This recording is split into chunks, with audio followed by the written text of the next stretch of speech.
Greetings, ladies and gentlemen. This is Rockwell Spot Connection with the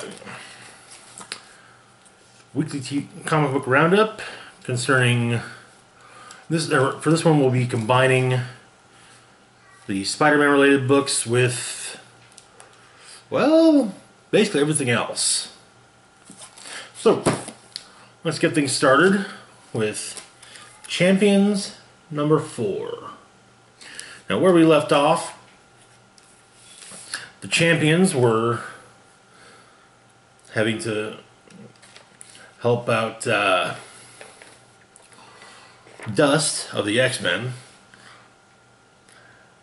and an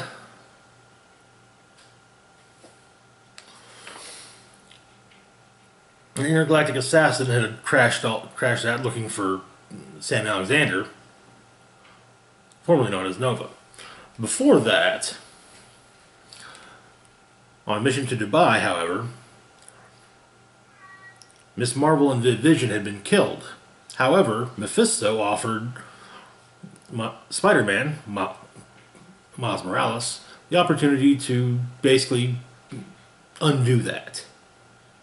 And so he did. But sadly, there were civilians, because Miss Marvel and Viv survived, some of the civilians who initially survived ended up, well, not surviving. And it has actually been a bit of a burden on Miles. And so Miles went to Dubai to look at the memorial for those who died, and Miss Marvel followed. And so we open the issue up with Miss Marvel asking Miles what's going on, and Miles is trying to say, "Hey, look, don't worry about me. You deal with your stuff." Back in New York, back aboard the Champions Mobile bunker, the intergalactic former assassin Caldera is attacking Sam Alexander, which of course is not beneficial to the ship staying afloat. And the rest of the Champions are taking notice.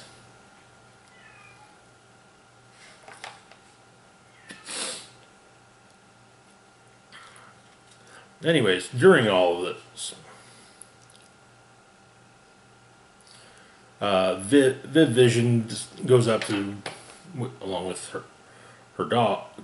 That's a dog, right? Yes, along with her dog, to make sure that the mobile bunker does not crash. Of course, however, that causes Sam to fall out of the bunker, and however, thankfully he's caught by still learning Snow Guard. I'm still learning a lot of the newer members. I'm still learning the names of.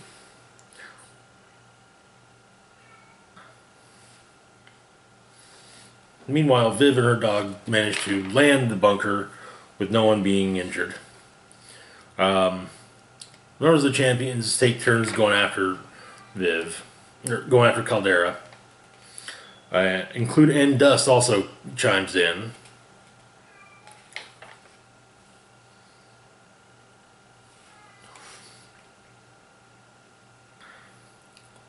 But finally, Sam explains to Caldera that he doesn't have his powers anymore. He's no longer a Nova.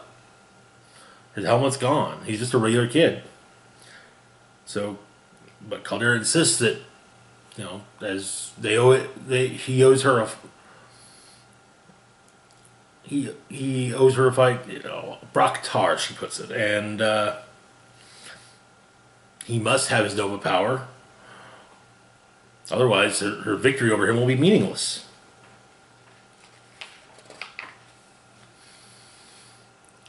And so she calls her ship to her, and he says, "Hey, tell you what, we'll go back, we'll get your helmet, Then we'll fight. Then we'll fight to the death.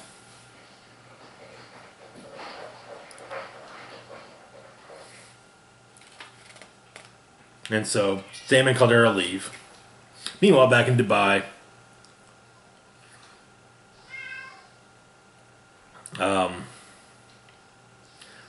Miles finally tells Miss Marvel what happened.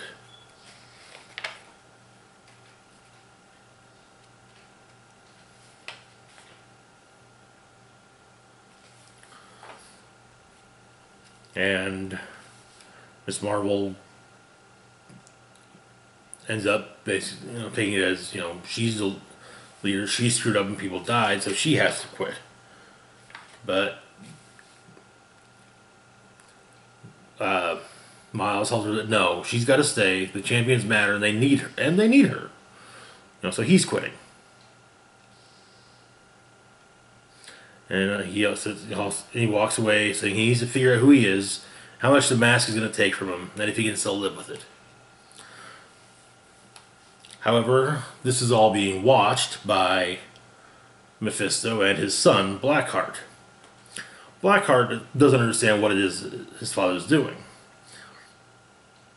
However, Mephisto explains that, he delights in bringing great suffering to all Spider-Men. Regardless of whether or not it's Peter Parker. And so he goes on to explain that young heroes have a purity of spirit that could prove troublesome if allowed to reach adulthood.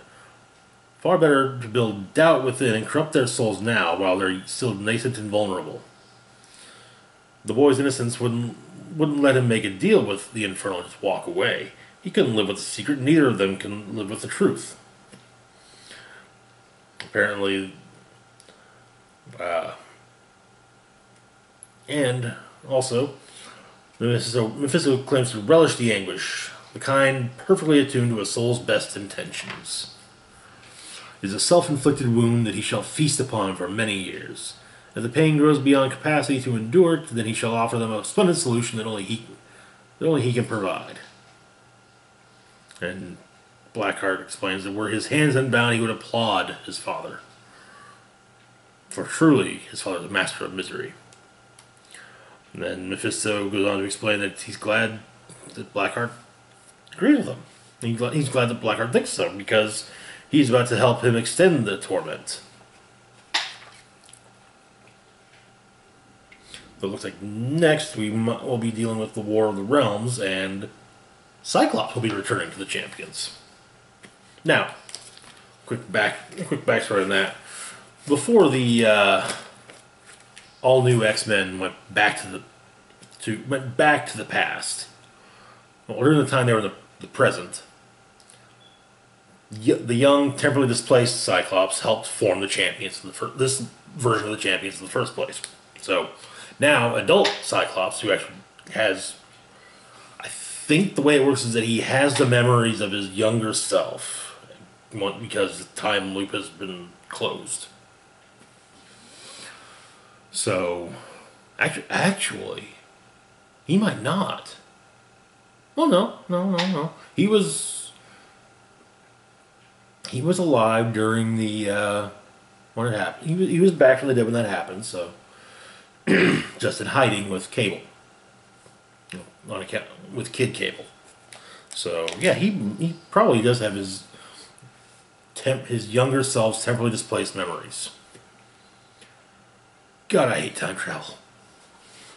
Anyway, so, but yeah, he was a founding member of this version of the Champions. So during War of the Realms, it looks like he's going to be helping the Champions out. Anyways, moving on to Spider-Gwen, Ghost Spider, number 7. So where we left off,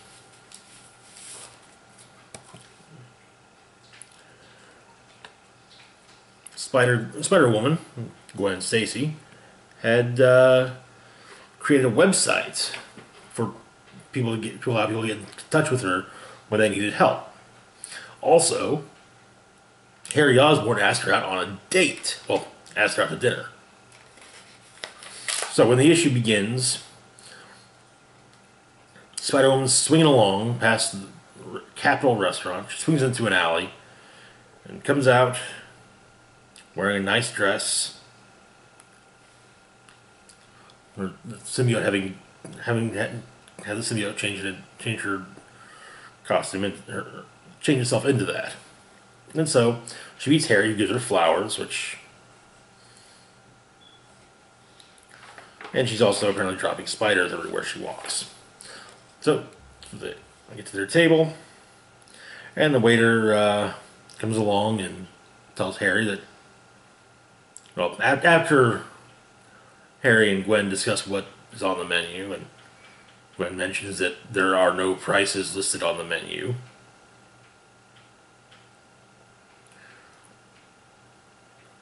The waiter comes along and tells Harry that, well, he appreciates Harry's patronage. He might find another establishment more to his liking on this particular evening. And then when Harry huh? The waiter spells it out very plainly that, he must request that Harry leave. Gwen realizes it's all about her.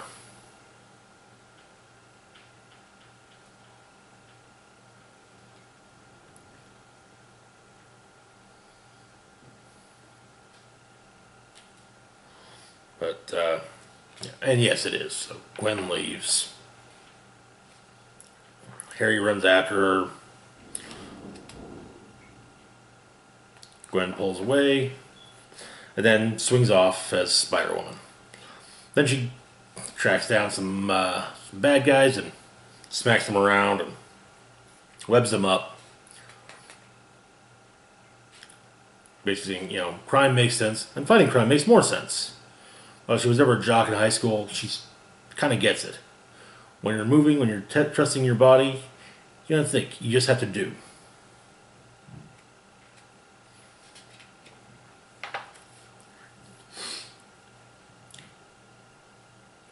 And so she gets a notification from the website, so she goes and goes and follows it. And she's asked to get some air quality samples. We see things, rescuing a cat from a tree, taking a selfie. Apparently, a kid asked her to come and be his date to spring formal, and she's just like, no, nope, nope, nope, nope. I'm hoping that she probably added, no dates to the website. And later on in the week, Harry and Gwen have dinner at diner.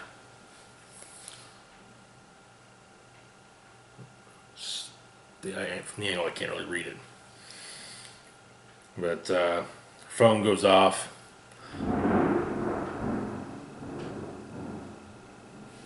Apparently there's been an accident. And there are people that the fire department and the police can't get to. So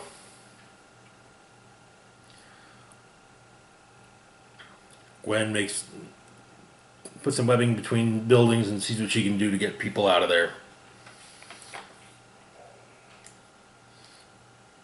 The idea being, get a person out, put them on the webbing.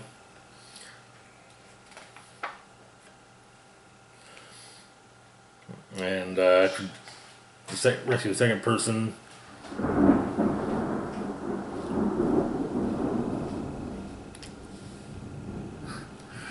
The weather. Vehicle explodes. And she explains to the police that for superheroing, she doesn't accept payment. She'll get paid for cats and trees and stuff, but not stuff like this. And she swings off. She calls up Harry and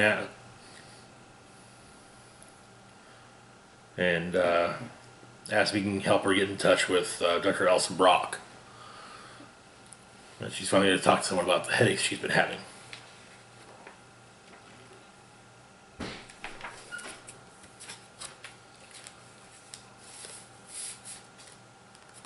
And moving on to the Punisher, number 10. Where we left off with Frank. He was making his way through Begalia in a friggin' tank and killing Hydra troops every step of the way. It's not going well for Hydra. Some foreign ambassadors have come to speak with Zemo, and while various explosions pop up at the city, he's trying to explain to them, no, it's just construction for a massive infrastructure project we're working on. That's all. It's not the Punisher. Don't worry about what your driver said. It's not the Punisher. We killed him earlier. He's dead. He leaves the room, and Jigsaw, who's been listening in, basically says that did not sound even remotely convincing.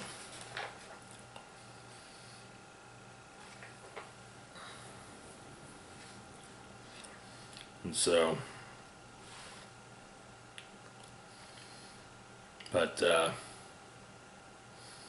Jigsaw basically tells Zemo that he's screwed and then volunteers to go after the Punisher, while Zemo explains that his men are taking care of Punisher as they speak.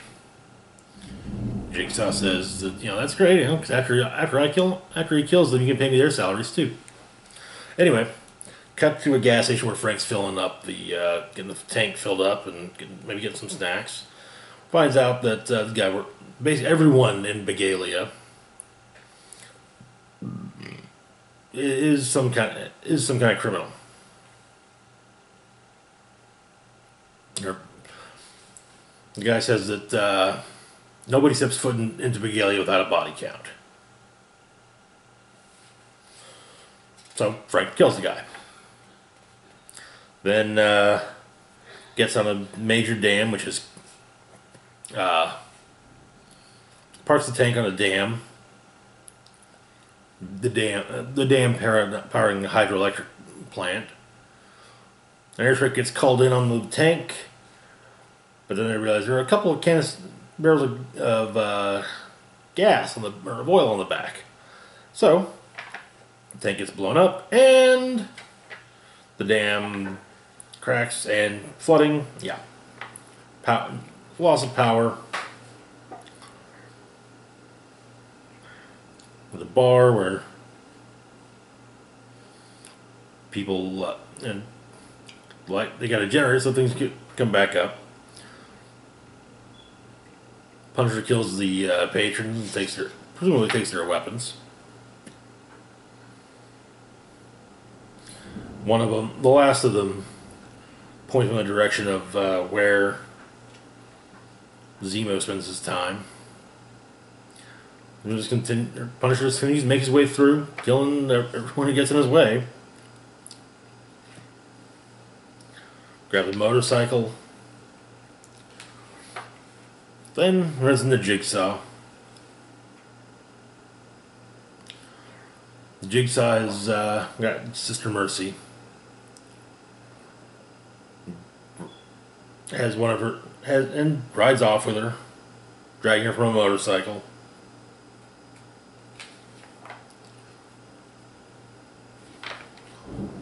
And it's kind of after I know Zemo, I'll take care of Jigsaw. So yeah, that's looking like what the next issue.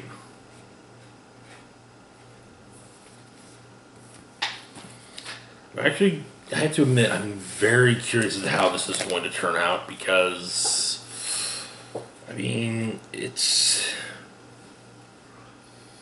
it's Baron Zemo. You can't he's not a villain that can just be killed off. So, but is he gonna escape? Is Frank gonna kill him, or I know we'll see next month, but yeah, it's a little unexpected. All right, so next up we got our final book of the week. Cosmic Ghost Rider Destroys Marvel History #2. where we left off, Cosmic Ghost Rider was hanging out with the Castle family, sans Frank, regaling them with stories of his run-ins with superheroes. You know, past stories that, well, some past stories, some being future stories. We open up with him telling Maria Castle a tale of Spider-Man fighting Venom and basically saying, hey, you know, taking off the red and blue and you want me? Come get me. Makes her laugh. But yeah, very, you know, him and Spider have been friends for years. Both in and out of costume.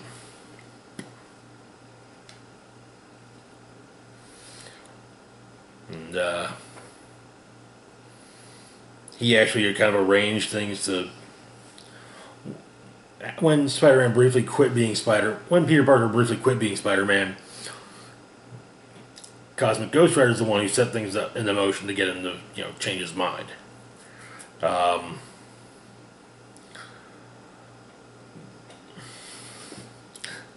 He tries to kill the actress who's masquerading as Aunt May. In the 90s, there was a point where Aunt May died, but it turns out that she was actually it wasn't Aunt May who died. It was an actress that Norman Osborn had kidnapped Aunt May, had an actress through plastic surgery and whatnot, and had her replace Aunt May. Well, she died, in fact. Also, he tries to stop the entire Clone Saga. Uatu, the Watcher, is not pleased with this.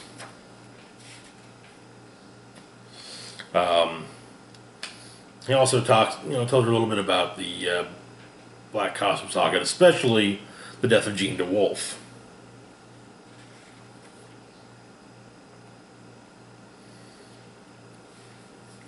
It's a rather tongue-in-cheek retelling of the story.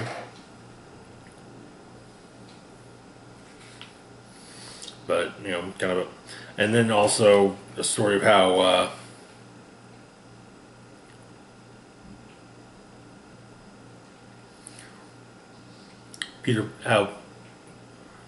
Spidey and Mary Jane had briefly split up and then decided to try and get back together. However, so Spidey flew out to LA, and at the same time, Mary Jane flew back to New York, and they managed to miss each other. Well, they both ended up with a layover in Denver, where they ran into one another, talked a bit, and then Dr. Doom shows up. He has also been stranded there, but an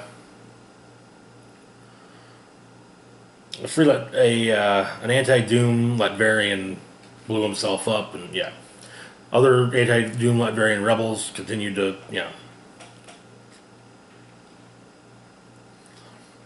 but yeah, basically making the Castle family laugh with his tales of the misadventures of superheroes. And then, however, while this is going on, at the same time in Brooklyn, a fateful event in Frank Castle's history has been set in motion. As a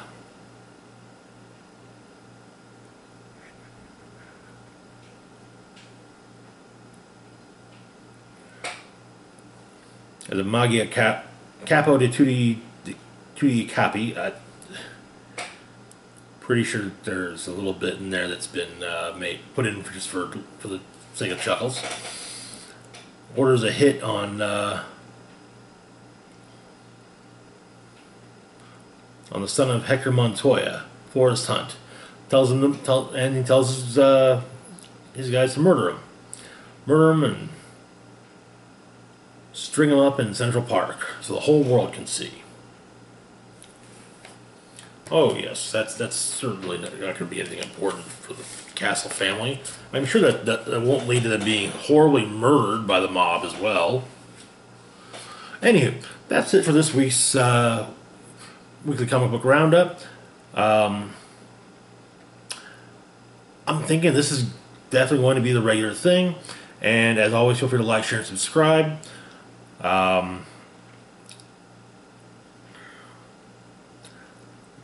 Links, hit the bell icon to notify when I put new content. Links to Facebook, Twitter, and Patreon pages are in the description box down below. This is Rock and Roll Spock signing off saying, live long and rock hard.